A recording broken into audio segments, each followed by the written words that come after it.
They say he died of heart disease after his wife passed away from a rare infectious disease.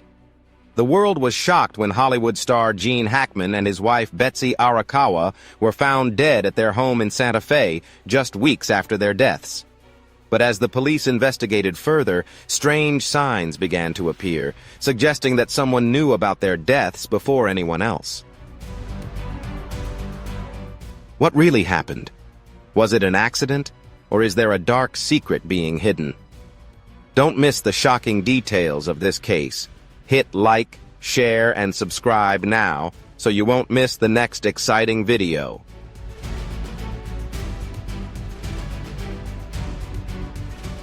They said he died from heart disease after his wife passed away from a rare infectious disease. The world was shocked when Hollywood star Gene Hackman and his wife Betsy Arakawa were found dead at their home in Santa Fe, weeks after their deaths. As the police investigated further, they found strange signs indicating that someone knew about their deaths before anyone else.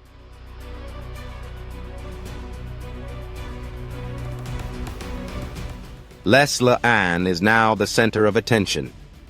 She is involved in something much worse than anyone thinks. What has she been hiding, and how far has she gone to conceal the truth? The answers may shock you.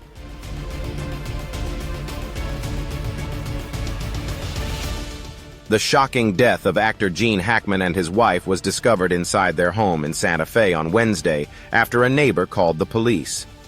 The house was quiet, the door slightly ajar. Mail had been left outside for weeks, untouched. Someone in the neighborhood knew something was wrong and called the police. Officers arrived to check on the well-being of one person, expecting nothing unusual.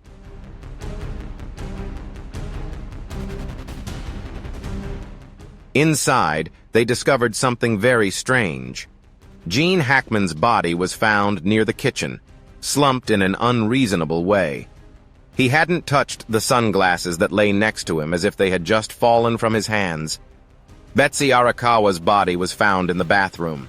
There were medications scattered across the counter, and the sink had dried, leaving a thin film. There was no blood, no breakage, and no signs of a struggle.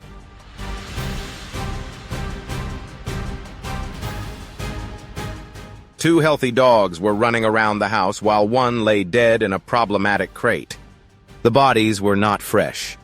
The skin had clung to the bones, and the decomposition had slowed. It was time to begin embalming. The police discovered that Gene and Betsy had been dead for weeks. The air inside the house was stale and had not been moved for a long time. Food had long disappeared, sitting on the counter, giving the feeling that time had stopped.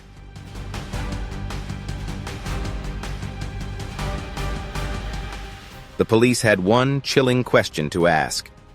How could two people, one of whom was a Hollywood star, have evaded detection for such a long time? The answer came from something strange.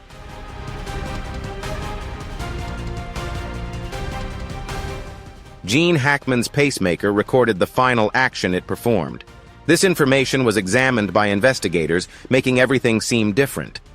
Gene may have died on February 17th.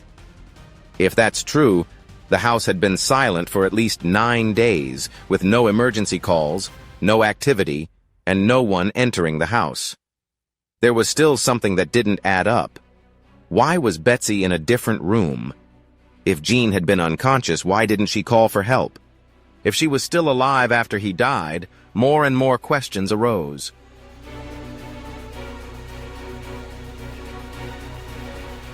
There was a small gap in the door, and someone had been there before the police arrived. Did someone intentionally open that door? The lab report showed no carbon monoxide overdose, not an overdose. There was no clear cause of death, nothing more to investigate. Then, something new was discovered that made the case take a different turn.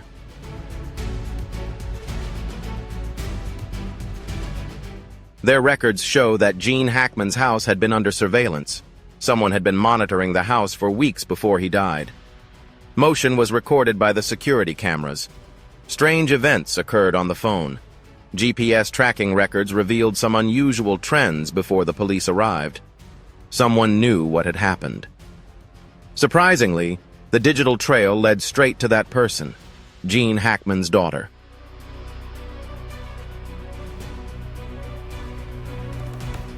The investigation shifted its focus. The evidence did not support what she said. She claimed that she had spoken to her father a few weeks before he passed away. Call records showed issues with financial activities.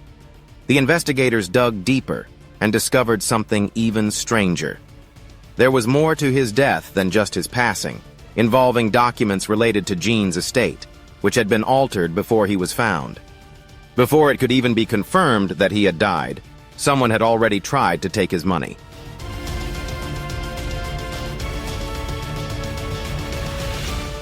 There is strong evidence suggesting that things were not going well with the case. Was Gene Hackman's death truly an accident? Or had someone been planning something dark long before he was found? The 24-hour surveillance program on the timeline of his death, when the police reviewed Gene Hackman's pacemaker data, marked a major turning point in the case before it quieted down.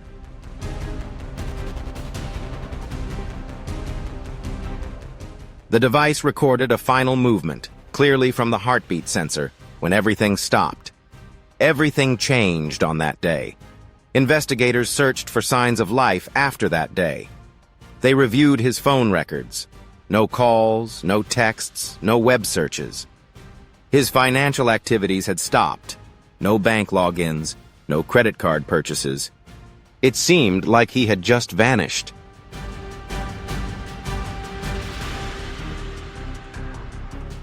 Then, they found something else. A security camera on a nearby property detected people moving around outside Hackman's house. There was a shadow near the door, and a car had been parked on the street for hours. Inside the house, motion sensors detected strange behavior.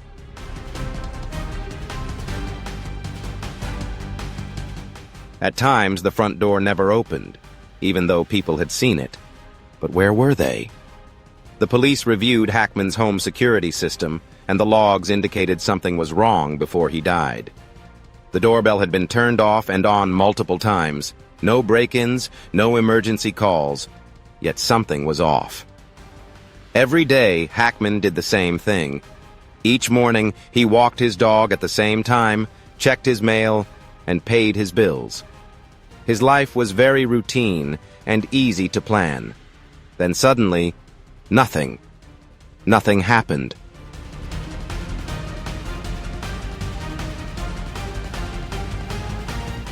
The police dug deeper and found his last digital traces, his final text, his last web search, and his most recent call to someone. Each call ended quickly, with no warning, no goodbyes. Then, another clue appeared. Mobile tower data showed a strange phone signal near Hackman's house.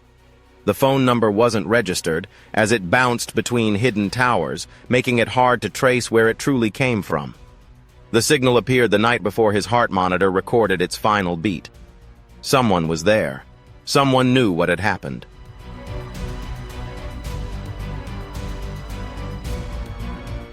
Betsy should have called for help if Hackman had health issues, but there were no calls. Why didn't she leave the house if she was still alive after he died? Why didn't she tell anyone? The police reviewed her bank records from February 16th, and there was only one small transaction. It was minor and didn't seem to mean much, but now we see it as just a digital footprint, a sign of life before everything went dark that day. Hackman and his wife both passed away. The real question is, who had been watching them?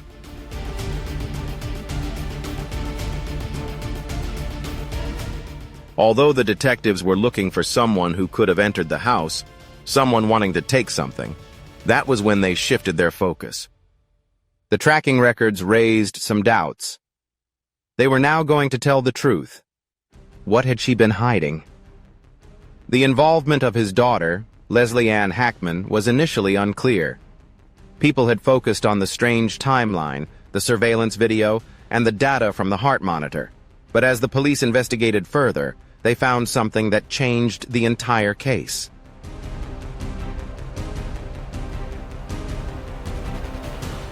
The police stated that the last time she spoke to her father was weeks before his death.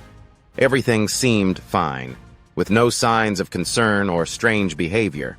But when the police reviewed the call logs, they found no calls, texts, or anything else. The last time she was seen or spoke to her father was much earlier than what she had claimed. The events didn't support her story.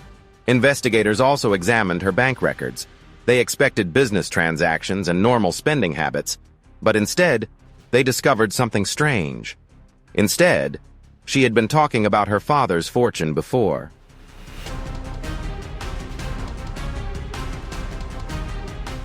It was officially announced that Gene Hackman had passed away.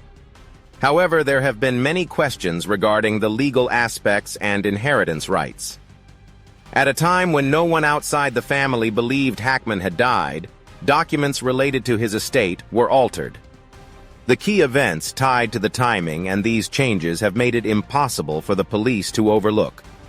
If these changes were made before February 17th, they could have been planned in advance.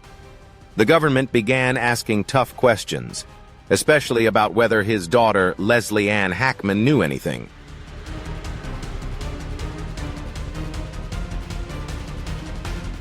The daughter, when pointed out contradictions in her testimony, became defensive.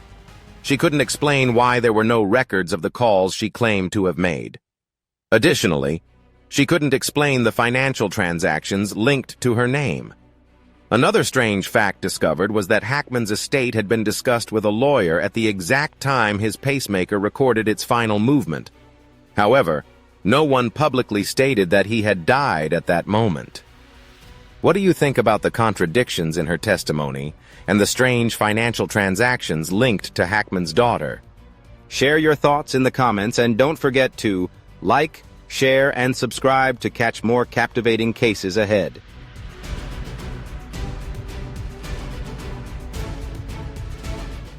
As the events grew stranger, the police not only investigated Hackman's death, but also uncovered potential financial fraud.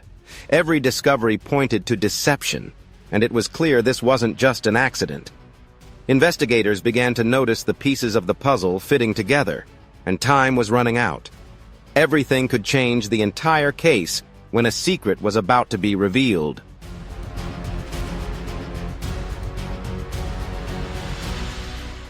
When the autopsy report came back, the police did not answer any questions, but instead provided additional information about the condition of Hackman and Betsy Arakawa's bodies.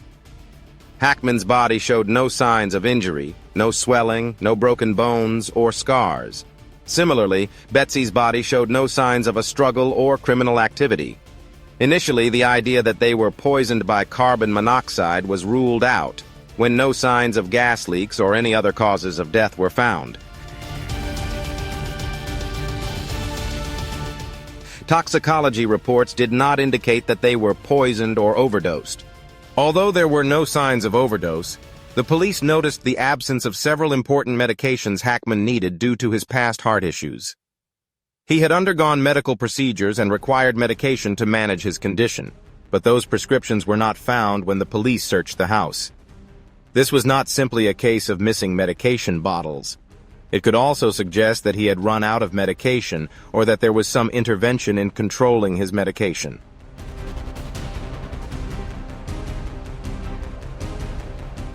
Hackman's medication should have shown evidence that he had taken more, but there were no pills. There should have been more medication in the house if he had stopped taking them, but there were none. It seemed as though they had been deliberately taken. Investigators began considering a chilling possibility.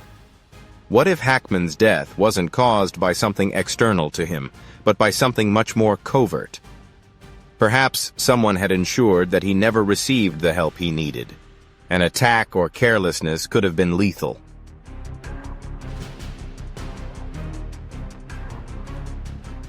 The autopsy report indicated that the same could have happened if someone had stopped him from taking his medication, halted his medical treatment, or allowed his condition to worsen without any intervention. It wasn't a fight. It wasn't a shock. It was just a slow, inevitable decline. Authorities then examined the pills around Betsy. Why didn't she take them if she was in pain? Why didn't she call for help? Maybe she wasn't strong enough to do anything, or perhaps something or someone made sure she couldn't act.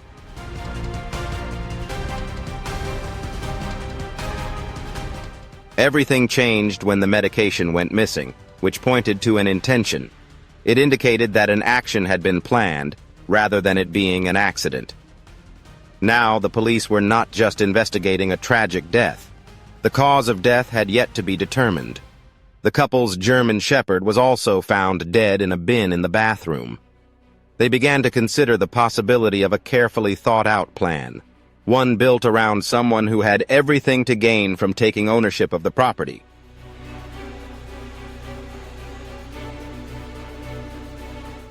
The litigation began almost immediately, and the battle for Gene Hackman's estate started.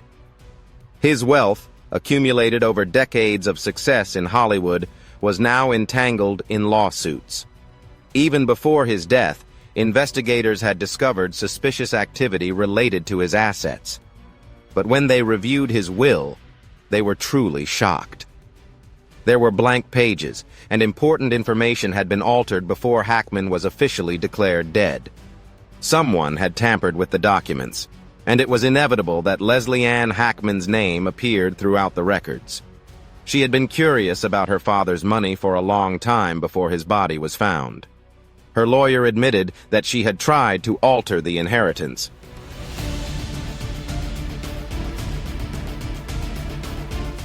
The documents showed something she wasn't supposed to do.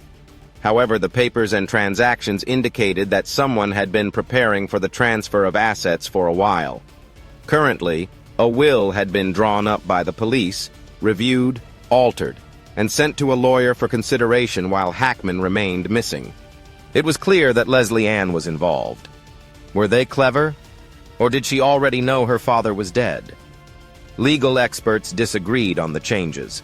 Some believed the changes were made to secure a larger portion of the inheritance, while others suspected widespread fraud.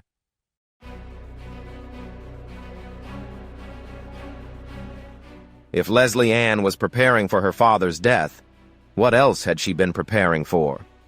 The legal battle worsened as missing pages were discovered. Financial issues and inheritance claims were brought to light at the worst possible time. Prosecutors began to build a case with a clear trail of money.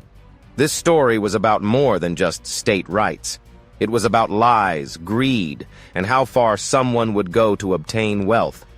As the case went to court, Leslie Ann Hackman was about to hear a verdict she wasn't expecting.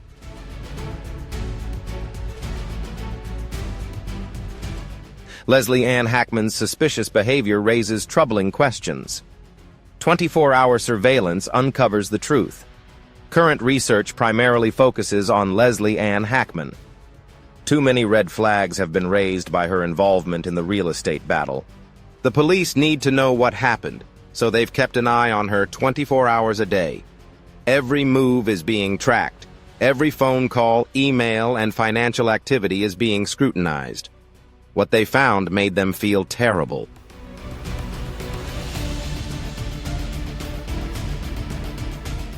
Her bank records told a story she had never shared with anyone, with warnings regarding the transactions.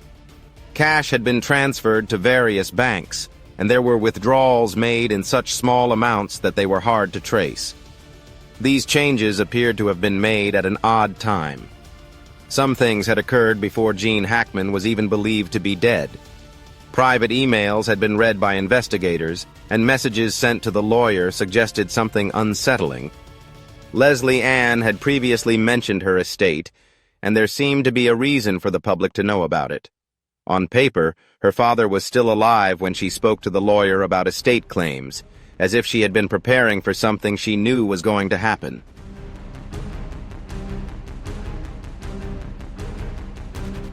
Even more information was provided through phone records. The timeline showed she had spoken with financial experts, transferred assets, and tried to push legal proceedings while everyone still believed Gene Hackman was alive. She had done things that only made sense if she was certain her father was no longer involved. The bank payments with no footage were the most incriminating evidence. A forensic audit revealed a large sum of money had quietly been transferred into personal accounts. Some of these transactions had been moved to foreign banks, making them harder to trace.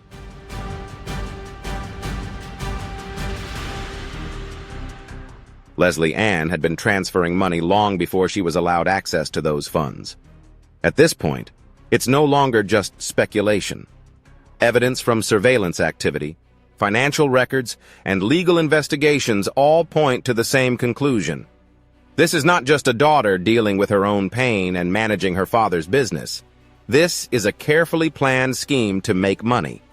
The verdict is undeniable.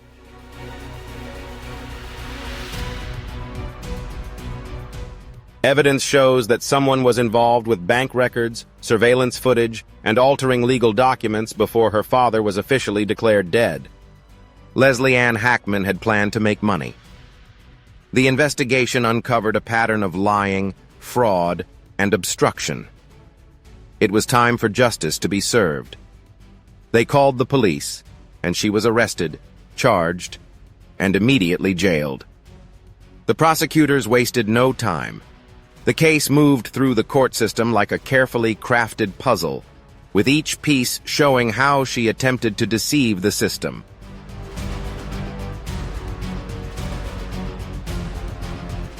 Those pages went missing in the will, the original land ownership, and moves that went unseen. The timeline is clear. She had been preparing for Gene Hackman's death for a long time, even before anyone knew he was dead. The decision was made swiftly. As a result of the verdict, she lost all rights to Hackman's estate. She was convicted of multiple charges: theft, financial manipulation, and obstruction of justice. Every dollar, every asset, and every official connection to her father was erased. Her name was permanently removed from the inheritance.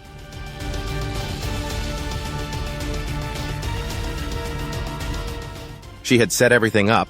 She had a plan. But then it all crumbled right before her eyes. Now, there's nothing left. No money, no claim to her father's estate. Goodbye, forever.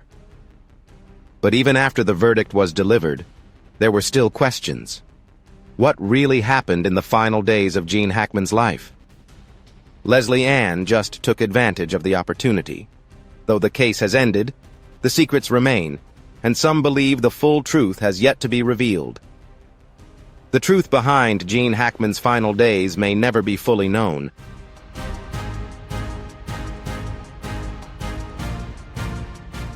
What do you think really happened to Hackman's massive fortune? Let us know in the comments. Don't forget to like, share, and subscribe, and click on the next video that pops up on your screen.